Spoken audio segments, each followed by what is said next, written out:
Hello there everyone, it's Carol here from the Crafty Emporium.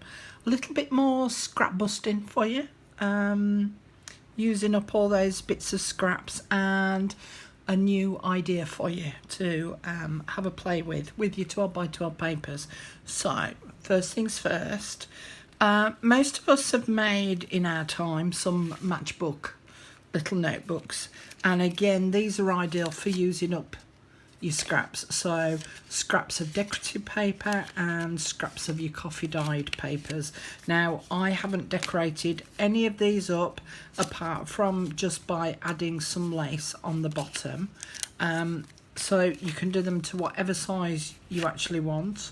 So I'm going to just quickly show you, just in case you haven't seen these before, if you're new to journaling. So basically I've got these, I tried to group my scrap papers together. So I've got all these scraps of papers here of something that didn't quite work out as I wanted. And so if I use this one, in fact if I use this one because that's quite pretty, or it's really simple. So all you need is a rectangle of paper. So this is just a basic matchbook. So we're going to fold the bottom up, and I'm folding that up by about anywhere between 1/2 inch to 1 inch deep, depending on the paper that you've got. And then I'm folding this top part over so that it will now sit underneath that little tiny fold there. So I only want it sitting under just a little way.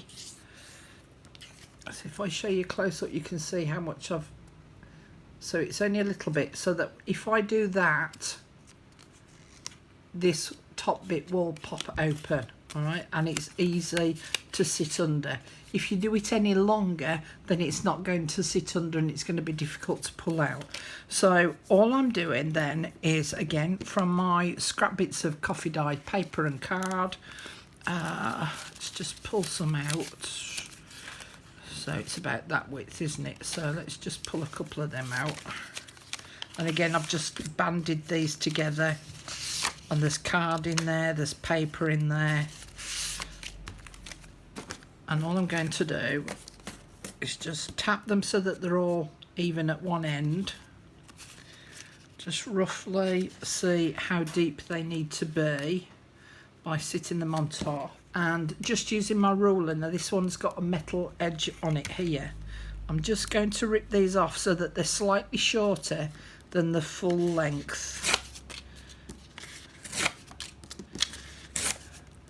And then I can do the same again, and they don't all have to be the same length either, so you can just use varying lengths. So again, I'm just going to sit that on top, make sure that it's shorter than the whole length.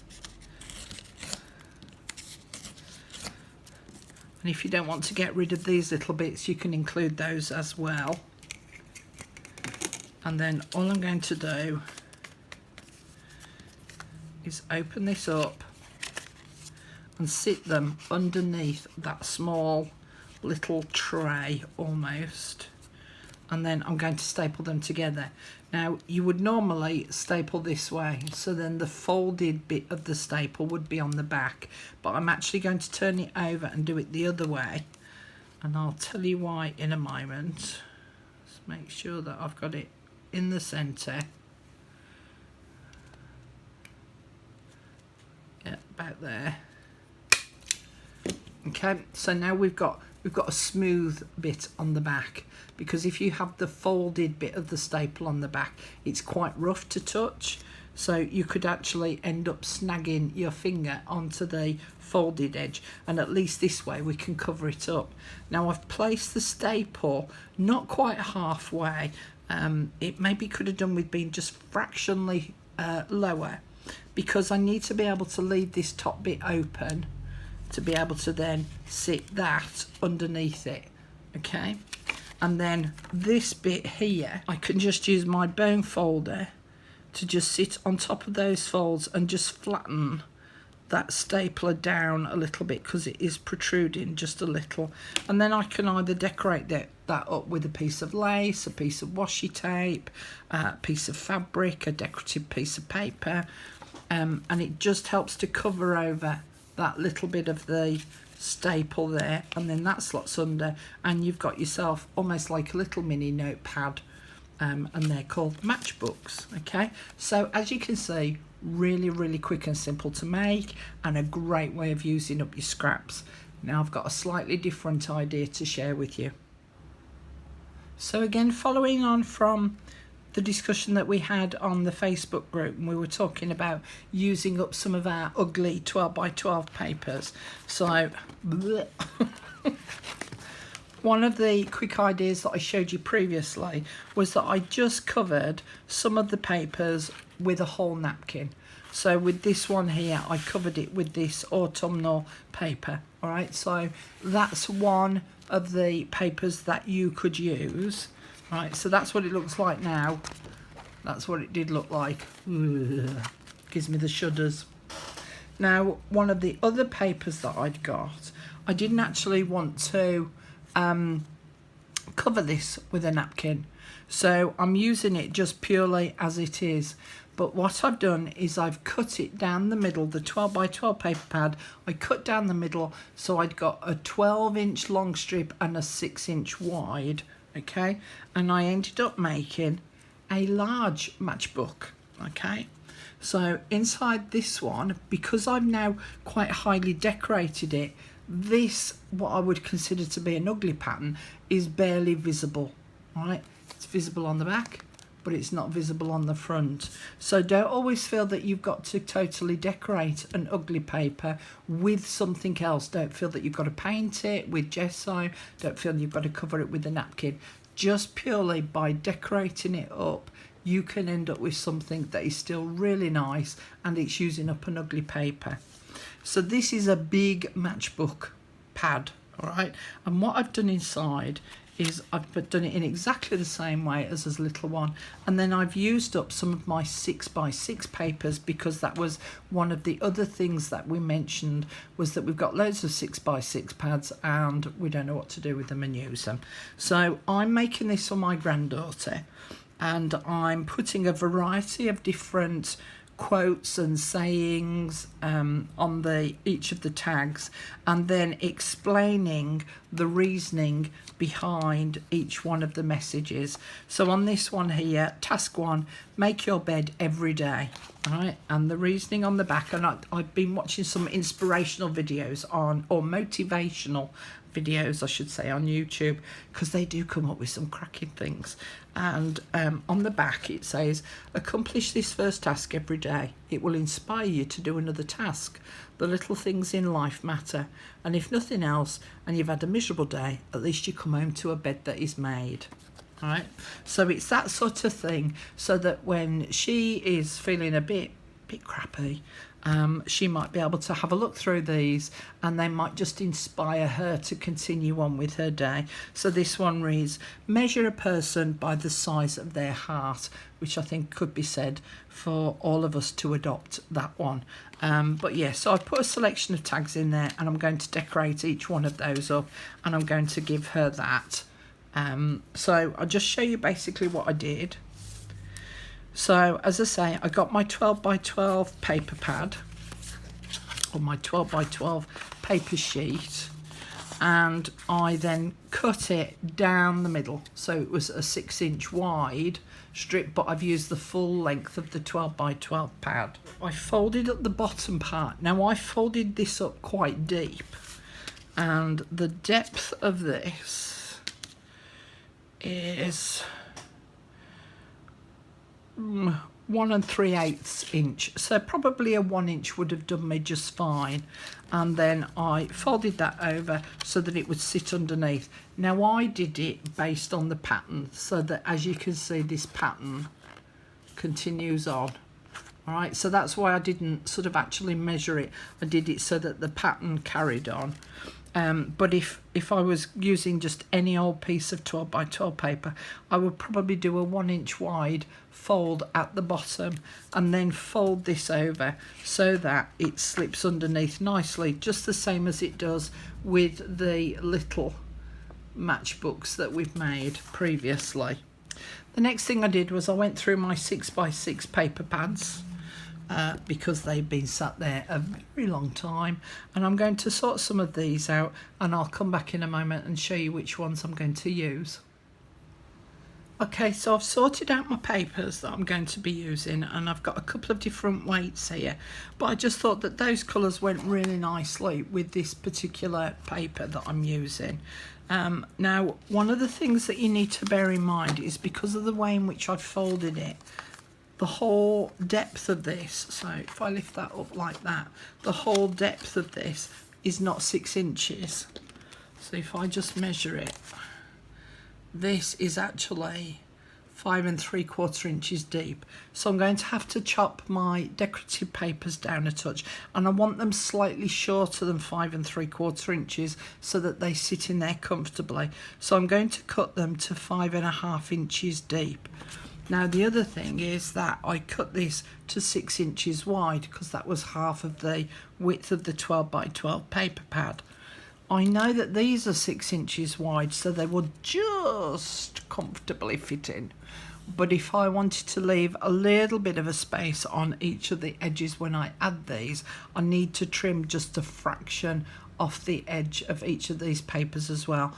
As it happens, I'm going to leave it because these are only for me. So I'm going to just chop these down to 5 1/2 inches, and then I'm going to cut them in half at 3 inches so that I'll end up with 2 stacks of papers that will measure 3 inches by 5 1/2 inches, and then another 3 inches by 5 1/2 inches. So I'll come back in a moment and show you that bit. Okay, there's a couple of options before I go any further with this. As I say, I'm cutting mine into tags, but there's no reason why these can't just sit in as they are. And then I've got 2 sets of papers, so they would sit in there like that and like that. So they could just sit in as they are. I just want to add that little bit of interest by forming them into a tag shape. And so I'm going to go through each of them, and using the piece of plastic card that I'd got from my casino days when I used to go quite regularly, I'm going to cut off the corners, flip it over and cut off the corner on the opposite side. And so I'll end up with a nice tag shape, and I'm going to do that to all of my papers. Now I could ink them all up as well before I actually include them into this little, almost like a little mini journal stroke notebook really. So I could ink them up. I could even decorate each of them before I add them to the book.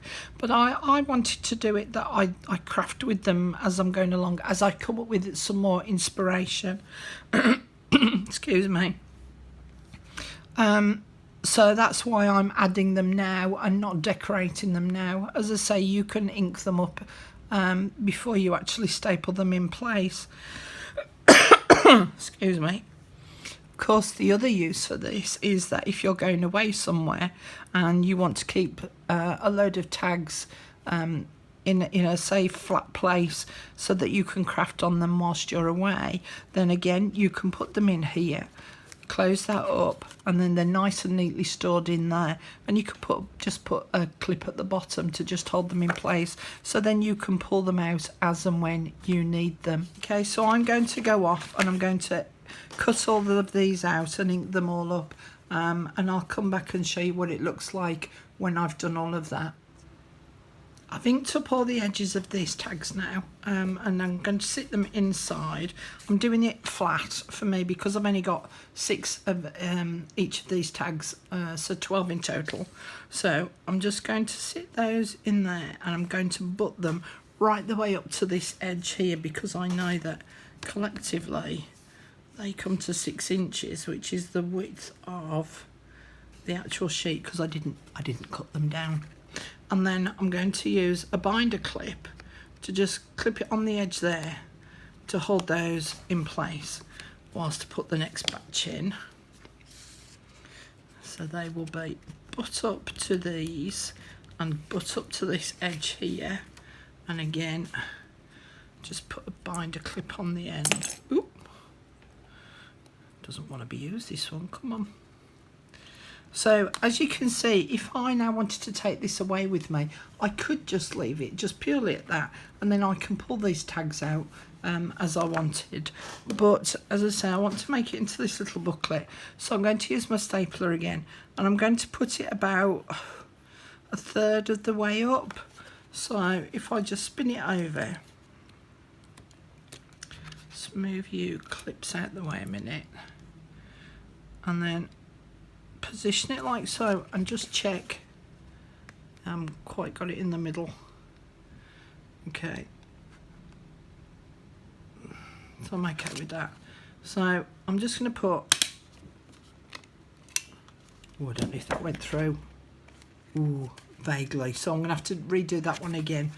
But you get the idea, it's just the same as with the little mini ones. Now I could put two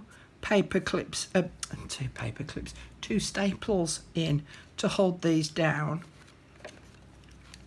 which would make it more secure. Having two staples in just helps to keep it slightly more secure, and they're not going to wobble about, whereas just having one in, it can have a tendency to move about a little bit. So having two staples in is probably a wiser move. And then again, I can decorate this edge up either with washi tape or fabric or lace, and again I would just squash down those little fold over tails of the staple to just flatten them down a little bit. So if I just show you the finished one that I'd made, one of the things that I did on this that I wished now that I hadn't done was I added some buttons on the bottom here, because when I open this up and I fold this over to write on it, the buttons are in the way. So I wish now that I'd just done it without any of the buttons on, but as you can see on the front here, all I did was I'd got another piece of 6x6 paper and just cut it down. I added a doily on it, I added one of Tim Holt's paper dolls on it, I added some of the butterflies that I punched out from the other day, and I put some Tim Holt's words on it, and then I'd got this pretty sticky ribbon, so I put that on and did a little bit of faux stitching. If I show you up close. Ooh. It's a fire engine going by. So as I say, you can now see that you can't actually see that horrible paper. And then what I thought about doing on the back was just adding a pocket on the back here, and then I could put some decorative pieces in the back, some sticky flowers and things. So like I've added the flowers on here, so I could put some of those in that pocket on the back, so that as I'm starting to decorate this up and write on it, then I can utilise those things that are now in that back pocket. Anyway, it was just to give you another idea of what you could do with your 12x12 papers. I'm going to go off now and go and finish decorating this one up for my other granddaughter. So thanks very much for watching.